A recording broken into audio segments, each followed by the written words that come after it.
Hello, beautiful people, and welcome back to another episode of Two Girls, One Doc. One Doc. It's your girl, BD. And it is Forenz, the foodie. And we're back. We're back with a Stacey Dooley one. It's been a bit since we've done one of hers. Yeah, it really has. It really has. Yeah. She's a babe. She had a baby. I remember it was has she or hasn't she last time, but she's had a baby. I went to go search. Oh, cute. Congratulations to her.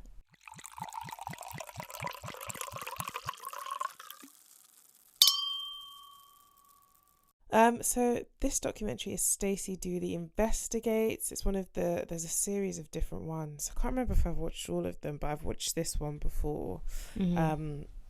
And it's about like cameras, like hidden cameras. Yeah, it's called Spycam Sex Criminals. Yeah, so it's disgusting. Yeah, there's always a new level of depravity. Literally, new fear unlocked. Yeah, wherever you go. So the documentary opens up in Seoul, South Korea, with Stacey Dooley. I always get confused between South and North. Like, yeah, which same. one is the one that... South is the one that... is calm. Yeah, it's calm. North is the one that you should get shot on arrival. We don't go there. Can you even get a flight out to North Korea? I don't think so. Yeah. And I know for sure you can't just rock up. You can't just rock up there. So yeah, we're with Stacey Dooley in South Korea, and we learn that the internet there is like the fastest in the world, and everybody's just on their phone. It's really tech, which is pretty typical in a lot of like Asian countries. Like, they're really tech, like ahead. Yeah, they're living in the future. And this has all led to this new kind of sex crime called molka. Like, I don't know, molka. Sorry, I don't know if this is new per se, but it's really rampant. Like, yeah. And I think technology has, like, because upskirting has always been a thing. Guys used to have like mirrors on their shoes and like look up women's skirts and stuff. Yeah. But like the technology aspect of it, I think that the molka part of it is the whole like uploading stuff and sharing stuff and like having it digitally. Yeah, basically. So molka is basically what we've just explained, posting sexual videos of someone online without their consent. So like, it could be just like walking down the street, a woman's walking and you're posting her ass, or upskirting. There's like toilet cam, and like it gets more extreme with like full on like sex videos where the woman is not, and it's not always the woman, but in this particular documentary it focuses more on women victims, but it's it's sex videos where the woman isn't even aware that like these videos are being taken. That's so scary. It's flipping scary. So right off the bat, we meet a woman whose partner had been filming her for ages. So it wasn't even a one-off. Like, he'd been filming her for a bit without her consent. Like, he was filming like her in the shower, their sexual encounters and everything. So when they break up, he threatens to post these videos, and she's obviously like devastated. Like, she says he hasn't shown anyone else, but he threatens to show her father, and he tells her friends that he has like these sex videos of her. This guy's fucked. And so she's like so ashamed. She eventually like quit school. Like, it has such a negative impact on her life. Do you know what? Yeah, I feel like this whole documentary could be summarized by slut shaming. Yeah. Because Forenz already mentioned like most of the victims are women, but it's like, I want to say they all are. Like, I know they're not all women, but like so many of them are, and it's all based in the fact that like, as a woman, why are you having sex? Why are you enjoying sex? Kind of thing. Like, it's like, even the ones that aren't having sex are like ashamed of this thing. Like, yeah. And this is not to say like, if someone took a video of me without my consent, like I would be like, oh yay, great, like I don't care. But for sure, I'm not going to be feeling ashamed of something that I didn't. Do you know what I mean? It's not like I made a sex tape. It's embarrassing because it's kind of like, obviously you don't want your dad seeing you in that state and that sort of thing. Yeah. But it's embarrassing because like, why should my dad see me having sex? Like, you're my dad. It's not do you know like, what I mean? Not like, oh my days, you had sex. Shame, you're a slut, or you're whatever, which is what a lot of them are worried about. So it's really sad that that's yeah, there's very problematic culture here. So on-screen text tells us that 6,800 cases of molka were reported in 2018 alone. That's and crazy. These are the things that get reported. There's so many videos say that's reported. Yeah, out there that either women don't know that it's there, or they just haven't come forward. And a lot of people don't even know that they've fallen victim until they see images of themselves online. And at this point, they start paying professionals called digital undertakers, which I really like that name, to remove videos of them from the internet. So this person will go and search, maybe through facial recognition, I don't know what, to find out if there's anything else and remove all the videos of them from the internet. So we meet one of these undertakers, and I liked him. Yeah, I liked him. Like, he's definitely my kind of guy. And he basically has this client, and he finds out that the person who posted her video has posted over 36 images of women online. So basically he identifies who this guy is, and like there's this interaction with them on the phone where the guy's essentially begging him not to like drop the case. Yeah. And the guy's like, bro, I'm not the police, like yeah, exactly. And also you did this shit, so literally guilty as fuck. So he's like, whether I decide to drop the case or not, like the police, it's up to the police. So he actually records these conversations with these offenders, and it's sent to the police as evidence, because obviously you've basically admitted that you did this thing. Exactly. Hence why you're begging me to drop the case. So we learned that molka can be filmed in public toilets. So this is just like, what is your problem? Like, what is it like? You can't even go and pee in peace. It's just like, and you go to the toilet, you do very private things. Like, say you go to the toilet, you're taking like your tampon. Like, that's what I was thinking. That's literally what I was thinking. That's literally was like, and there's somebody that will pay for that video. You know, there's someone like, you're literally there, and you're trying to figure out like, how am I gonna not sit on the toilet seat and then balance, and then how am I gonna open up the new tampon? You're, do you know what I mean? And like, someone's just like, I'm sorry, that's just all different types of crazy. So yeah, there are loads of videos of women just like in the toilet, and where this camera is placed, it seems like it's in the toilet itself. So like you're gonna get full view of it's kind of like in the toilet, but it's behind, so basically you can just see arse. It's weird. Yeah. It's so like, oh. And we see one video, and then I was like, so are women planting these cameras? Because surely if a man is going into the women's in the women's toilets, that's going to be suspicious. It's possible. That's even worse. I didn't actually think of that, but it's very possible that it's women. So there's one video that I find particularly disturbing, because it's this woman and she's on the bed with her partner. Ugh. And they're obviously like just foreplay, like lip sync, stuff like that, like getting into the act. Like he starts to undress her, right?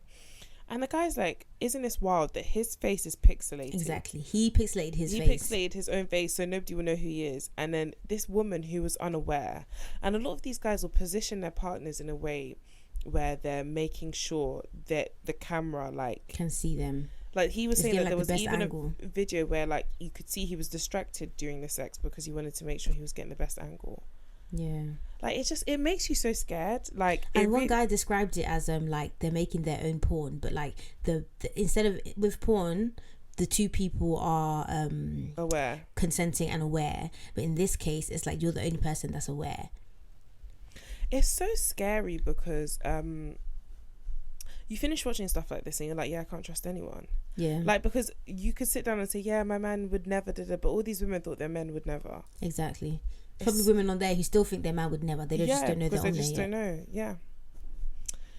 So we meet this, like, things are so bad, like, in South Korea. They have, like, these Spycam hunters who basically go and they sweep places. Imagine that's your job. Because this is so, like, rampant. Yeah. And it's, like, I get it, but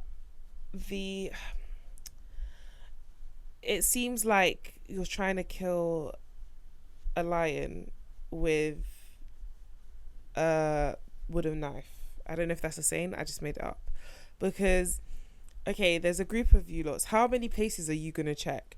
Yeah. And like before you finish checking, someone. But I think it's like, and we get more into the searching later. But I think it's like, say for example, I'm about to stay in a hotel and I go, do you know what? Let me get the spy hunter guy to check. Or I suspect my boyfriend, but then you wouldn't suspect your boyfriend. But say you did.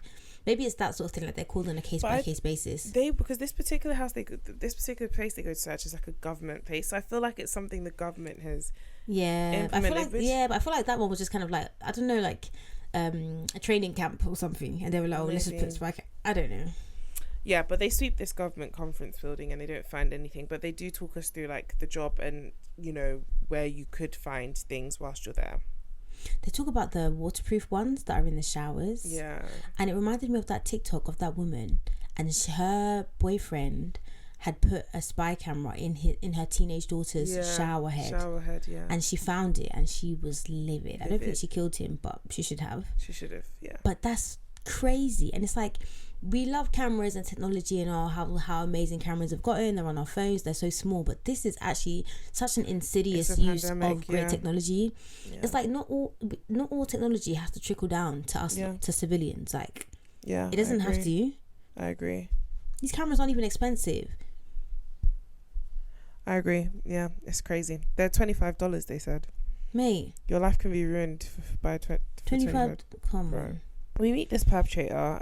Stacey Dooley interviews him, and he basically says he started like molka 5 years ago, and when he was doing it, people weren't really doing it. And it's like, this is not something you want to be a pioneer in. Fam, he was trying to say like, oh yeah, like I made it happen. Like I was an OG. I was the original molka. It's not giving what you think. I was like, why are you claiming this? This ain't that. So he's taken over 8,000 pictures just in that year alone. So only God knows how much he's done in his career. And he says that he keeps them to himself. So he thinks that's fine. Like, he feels lonely. He feels like it's not wrong because he doesn't share the videos. Mm-hmm. And she's just like, bro, like, you're still taking these things without consent. Like, it's not right. And this whole lonely, woe is me, nobody wants to shag me, I think it's a reoccurring theme, like, with the men. I accept that you may not have shared the images, but I think you're missing the point entirely. You never had the right in the first place to take these images. It's her body. You never had that right, and I feel like you don't recognise that. This was a really good conversation, and it kind of just it reminds me why forensics like Stacey so much. It's kind of like the same thing with like Larry Theroux. It's like, you are able to have these conversations with these people, and like, we're like, for me, I would be looking at him like, are you fucking stupid? Do you not understand that this is mad? Because in his mind, like, I know it's wrong because society tells me it's wrong, and I guess there's a penalty for doing this, but in my heart, Stacey's like, but you're saying that it's wrong, but it doesn't seem like you think that it's wrong, and here's why it's wrong, whether it got through to him or not. And this whole, like you said, nice guy, oh, I'm so lonely, I'm so this, okay, cool, but you're still a perpetrator. Yeah. Fucking weirdo. Like, do you understand consent? It's like, do you know what? When I was talking to because I was watching this, and my boyfriend was in the room, and he was like, "Oh, yeah, it's like that time when people would, like, women were doing the red filter thing on TikTok, and then guys were basically trying to figure out how to take off the red filter." And it's like, there are hundreds and thousands of images of naked women on the internet who want to be seen naked, but these ones that don't want to be seen naked, they're the ones that you want. It's like, where there's consent, you said no thank you, but you want to go where there isn't consent. And it follows through in all aspects of life, in the way a lot of men interact with women, like, all it's aspects. So weird. Like, oh my God, like, sort it out. So we learned that and there's a hospital where a clinician, your doctor, was filming his female colleagues in the changing rooms. So was he a doctor? He was a clinician. I just assumed that was. I don't know. He works in a hospital, but I think he was a doctor. I'm not sure. I don't think he was. Okay, I don't know. Either way, he was in that environment. He was in that environment, right?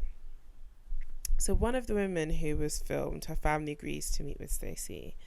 And so sad. This is so sad. They're just narrating how, like, a lot of the women were filmed in different kind of states of undress. Of undress. Some were full on, like, naked, others were like half naked. And this guy was only caught because he went out with his family and he was filming up a woman's skirt. Imagine you just go to the grocery store with your husband. With his wife and daughter. Like, you just go to the grocery store with your husband, you turn around to pick up some apples, next thing, people are catching him filming the woman. Like, what the hell is going on? It's a compulsion. Like, you have a problem. It is actually a compulsion, because if it was something these men could control, at this point in time, you're out with your family, you nip it in the bud. Yeah. And this is not the kind of thing that you can do at home. Well, I mean, unless you're filming your wife, which maybe she probably was, yeah. But, like, you're out. You couldn't just say, no, let me just go and get the groceries down. Let me give it a rest for a bit. Yeah, no.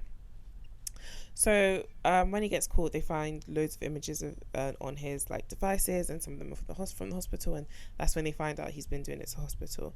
And this particular girl whose family's speaking to us, she becomes really depressed about it, understandably. She, like, has a lot of nightmares where she can see his face, and she just feels unsafe, because this is the thing, when you're violated like this, you can never feel comfortable like again. No, I'm not saying you can never, but it's understandable why people don't feel comfortable again, because you have to gain that sense of safety again. Yeah, because everywhere you go, you don't know if it's going to happen again, and it wouldn't be an unreasonable fear in this particular situation, because how can you be in the workplace and this happens to you? It's insane.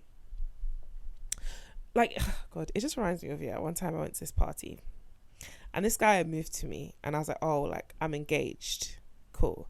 So we're all taking this picture, and this guy stands next to me and he grabs my ass, and I was just like, for me, it's not even about the act, because obviously in comparison to a lot of things that happen to women, that is not like the worst thing, right? But it's just about the fact that, like, I've said to you, I'm in a and even if I hadn't said to you I'm in a relationship, even if I had I'm said not interested. Even if I was interested, right, we haven't gotten to that stage. But it's worse when I've already told you, like, I'm not interested, like, I'm actually, and I was actually engaged at this point. I'm actually engaged, like, whatever, like, you don't feel like I have enough autonomy. Fuck you, basically. Of my I'm gonna own. do what I want. Right. I want what I want. I'm gonna get what I want. And this is what it comes down to, right? With even these women, like, you cannot even have ownership of your own body to be like, I want to only show my nudity to who I want to show it to. I can't be in an environment where I should feel safe and feel safe. You feel like you have the right. Your crime is going out. Your crime is leaving the house. Your crime is having sex. Your crime is being in a relationship. Like, in any case, whatever situation will tell you that you should not go out at night. So should I not go to work? Is that what you're now saying? You go to work, that was your crime. Bus? Exactly. If you want to say, oh yeah, well, you were asking for it, you were in the club, you were wearing this. Okay, but I went to work, I was wearing scrubs. Thank you. So, like, when do we get to the root of the issue? Problem. Okay. So, anyways, this girl is really struggling and stuff like that, and she's engaged. Like, her fiance moves in to support her and stuff like that. And then one day in the middle of the night, her parents get a call, and basically she jumps off out the building from the 17th floor. Yeah, because the dad is like, at first he's like, okay, maybe she's just injured, and then he said he thought to himself, oh, but she's on the 17th floor, and he's like his brain couldn't comprehend like what he knew to be true. Yeah. And then he's just crying, and he's like, he feels like he killed his own daughter because he was like, he didn't really grasp how much this thing had affected her. Yeah. Like, even when it was happening, he was being very pragmatic and telling her, like, listen, it's gonna be fine. It's like, fine. You didn't do anything. It's not like you. And the thing is, you would, even him as a dad, like, he doesn't even realize like how great of a job that he did by doing that alone. It wasn't like, how could you do that? How could you have to? How could you? It literally was just, how could you do? It was literally just, listen, like, there's nothing more he could have, like, there's nothing. Yeah. He wouldn't have known. So Stacey says, and her poor fiance as well, man. I was just like, there was that bit where they were going through they found the receipt to the wedding venue, and it was like, oh, so that just never happened. And the fiance witnessed this, so yeah, exactly. So Stacey says, some people trivialise molka crimes because they tend to associate it with kind of weird loner types who take a couple of pictures of a couple of girl skirts. You don't realise how harmful it is until you hear the extremes. Mm-hmm. Which is true. Exactly. Like, again, and there's, what's that thing called? And it's always like incremental. Like there's escalation with these sorts of things. Like, okay, cool, you think that putting a camera here is not bad, or taking a picture here is not bad, but it's like, you're not looking at this person or this woman as a person. Yeah, and then like eventually that escalates. Yeah, and then it's like you become desensitized. You don't even see this person as someone full of feelings, autonomy. And then you continue. How far are you from rape? And it's so funny because there's actually a category of porn where it's like meant to be like cam. Like, I don't know how to explain it. It's meant to be like, oh, like, not amateur, but it's meant to be like, oh, they didn't know the camera was there, but obviously they do. Mm-hmm. So there's even a category for this that you can go and watch. Yeah. But still, that one is not enough. They want the real. So we learned pornography is illegal in South Korea, and it has been blocked on the internet, which has led to a rise in molka and file sharing of explicit videos. And one of the main file sharing sites people use is Sornet, I think it's pronounced. Sornet. And we eventually learned that things escalate, from just this site. These men are scary. Scary. Like, terrifying. it goes from just like this site to actual violent rapes in real life, and victims, like, you can pay to even be part of the of assaulting this woman, and victims are threatened after with this video being exposed. Can you imagine? So you victimized me once, you victimized me twice. There was the bit about this guy who asked someone to rape his wife with him. He's like, oh, can someone come with me to rape my wife? Is everyone okay here? Absolutely like not. Are you okay? Are you all right? Like, what? Are you, like, absolutely That's not. so fucked. And yeah, That's and you terrifying. know what, yeah, like, pornography being illegal, I don't think that's for the best, but at the same time, that is not the source of the problem. in any case, they were going to find a way to do what they wanted to do. Exactly. I don't feel like that is the source of the problem. Exactly. So Stacey takes us to a motel. Was shown by that Spycam people some potential places in motels where cameras are hidden.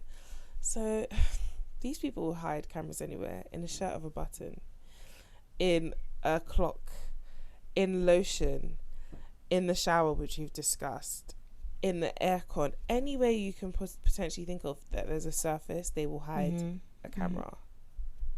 And like, she was just like, bro, they're so small. when I think about things that I've done in a hotel, can you imagine? Yeah.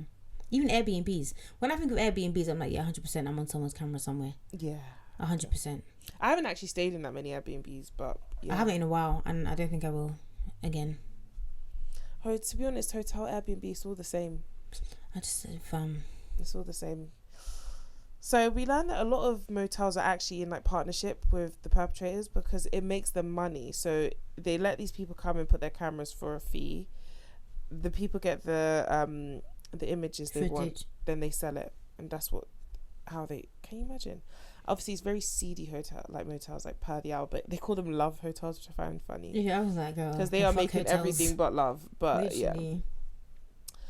So we now meet the police chief who worked to take down some of the one of the biggest molka crime unit rings. And he just basically says like it was a massive large scale operation, like they had a system with how they were doing things, and it was even international as well. It's just insane. That's crazy. Yeah. Now Stace goes to lunch with a defense attorney, and he basically talks about all the kinds of people he represents, right? And he so when you go to law school, and you look at your life, and then you look at your clients, and you look at what you are defending, how does one reckon? You're seeing it from that, but these people are thinking about the money. Because he had all sorts of people. He had a judge as a client. Yeah, professors, bankers, yeah. He said anyone you can think of could do this. There's no look, there's no whatever. No, of course. He said he had one person that had 40,000 images. Yeah, but you know how mad that is? Like, imagine the size of the hard drive. Brother, how? Over 3 years as well. It was 40k pictures over 3 years. Only 3 years. Bro. I have 34,000 pictures on my phone, and this is it's the same pictures from like 20, I can't remember what. When you first got an iPhone. Yeah. And that's, do you know what I mean? That was even from, I have pictures from Morocco. And yeah, I had pictures before Morocco. Yeah, that was like 2012. No, we were finished uni. It was 2016. Have we finished uni? Yeah, it was the first holiday. Oh yeah, because before I started my period. Yeah, it was 2016, and then I have pictures from even before that. And you still haven't touched 40k. Disgusting. So we meet a sex therapist, and he only gets probation. That 40k picture guy. He only gets probation. Can you imagine? He says they're gradients, so like it's not about how much, it's about how many times you offend. So the first time you get like a caution, second time probation, then before it goes to. Anyway, anyway. Yeah. So this therapist allows Stacey sitting on one of his sessions, and he's just basically saying that, listen, this is a mental issue. Like, until you start to speak to these people, you don't realize like a lot of them have like. No, it must be. It can only be a mental. Yeah, not mentally correct. Yeah, definitely. And then we speak to one of the perps, and he's like crying, and he's crying because people in his life think that he's a good person, and this will tarnish his reputation, not because of what he's done, just because he doesn't want people to know. I'm sorry for myself, tears. And he says he finds the videos thrilling. He's 24 years old. He's a virgin. But he says he doesn't feel the need to have sex with women because he masturbates. And so this is what I mean, yeah. These women are not, they're not, then you just see them as like for your pleasure. Yeah. Do you get what I mean? It's not like you want to connect with or have a human connection with them. It's just about what you want to do. Because it's scary that like this person has said that they don't feel the need to interact sexually with But then women. even if that's how you feel, yeah, then just watch porn of women who are saying, hey, look at me, like I know what I'm doing, this is what I want to do. Yeah. Because porn is illegal, yeah, cool, I get it, but so is this. And you can find porn. Yeah. You don't have to create your own molka to thing. Watch porn, so if you decide, you know what, I never want to go on a date, I never want to get married, have kids, relationship, whatever, fine, do you, bro. Yeah. But then just don't like let everything be consensual, like. Girl, so we're nearing the end of the documentary now, and we learned that there was a massive kind of like demonstration by women against like molka and what's been happening to them. Yeah. And we learned that though feminist organizations in Seoul are limited, they are the backbone of a lot of these kind of rallies and things like that. And we meet one of these organizations, and they're just talking about like how dangerous men are in like South Korea, and how a lot of like cases happen with women getting like assaulted on dates and things like that. Because Stacey's like, so have you like alienated all the men from your life? And they're basically like, yeah, like that's they so don't scary. Have men in their intimate lives because it's very scary. And there's that's a lot of scary. violence. That's crazy. Because as much as I say men are trash, I have men in my life that I'm like, cool, you're cool dudes. Do you know what I mean? Yeah, like I got the impression they don't talk to their dads, they don't talk to no one. Yeah, anyone. Yeah, and basically the documentary ends there. We learned that the guy that was being investigated, on-screen text tells us the guy that was being investigated by the cyber undertaker, the police are still investigating it. Nothing solid has happened. The guy who the girl who died by suicide, the guy responsible for that, and he was like filming in the hospital and stuff, he only got 10 months. Yeah, he only got 10 months. That's crazy. And the parents are contesting that. Yeah, as they should. But I think they shouldn't even do that. They should just kill him. Right? Like, they should just throw him off the building. Hire the Yakuza and kill him. Honestly, like, just throw him off the building. There's one bit where like they're doing street performances, and there's one that's like a girl band, and there's one that's like a boy band, yeah. And like the girl band, there's just paparazzi. Not even paparazzi, fam. Just they're people. Paparazzi in training. Yeah, paparazzi in training, literally in training with their cameras, taking pictures of these like young girls. Next door, there's not even next door, like a few meters down, there's a boy band recording. And you just see like the girls there, like just sitting, enjoying the show. A couple of them have their cameras out, taking pictures.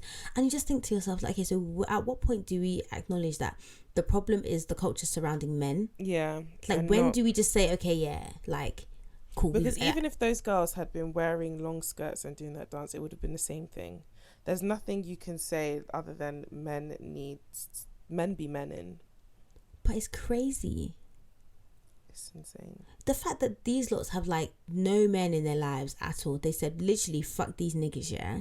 Imagine what all of them must have gone through, or their friends, or their family, like their female family members would have gone through. It's all crazy. And then they mentioned that Korea had the lowest birth rates. Of course they fucking do. Of course they do. Nobody wants to like procreate with these men. Of course they fucking do. They don't want to procreate with them, and them man don't even want to have sex. They just want to wank off to women who don't know they're being recorded. It's all crazy. Where will insemination occur? It's all crazy. Anyway, now it's time for the real crime, I think, was the beard. Our segment where we focus on something during the documentary that may not be criminal, but we definitely consider to be a crime. Have you got one? Besides this whole documentary, have you got one? I don't really think of one. Because even like, I would have probably clowned some of the guys, but their faces were all blurred out. I mean, I put one was a prison sentence because 10 months is wild.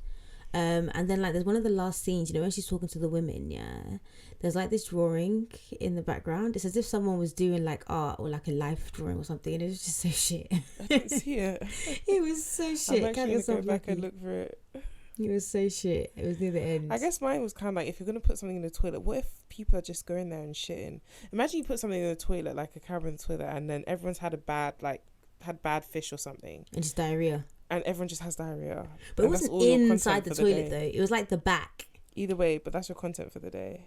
Yeah, but then that's what I'm saying. But then, like, you don't put cameras in the toilet expecting fucking gymnastics routines. Do you know what I mean? Guess. This is what you wanted. Maybe that's the real crime. That's what you wanted. Yeah. To be honest, there's somebody who would like that kind of shit. Pun intended. It's actually wild. I just think to myself, like, how can they even undo this shit? Do you get what I mean? Like, how do you stop it? I wonder if it's still going on now. I never Googled. I didn't Google, but I should have. But it'd be good to know. It probably is. So next week we are going to be covering a Louis Theroux documentary. Louis. It's called Louis Theroux Under the Knife. Yeah, I've watched this one before. Yeah, it's a good one. It's on BBC if you want to watch it. It's really old. It's an oldie but a goodie. An oldie but a good one. Whatever. You never need to tell you it's old. From the production and the clothes, you can tell. Bro. To be fair, Louis still dresses the same now, but you can more tell He's from very consistent. you can more tell from other people's dressing that it's an You old can, and also like even the documentary itself, it's like this, the scene will just go black and then it will fade out into the news. They don't do that shit no more. But yeah, also announcement. So we were on another podcast recently.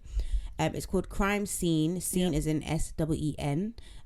Wrap Up. So RHAP and then up. Okay, and we discussed the Netflix documentary MH370, the plane that disappeared. And some people have asked if we were going to cover that, and we have, just on their podcast with them. And we won't be covering it here. Exactly. We've said all that. And you'll needs find to out be why said. if you listen to exactly. Go and listen. I'm going to put the link.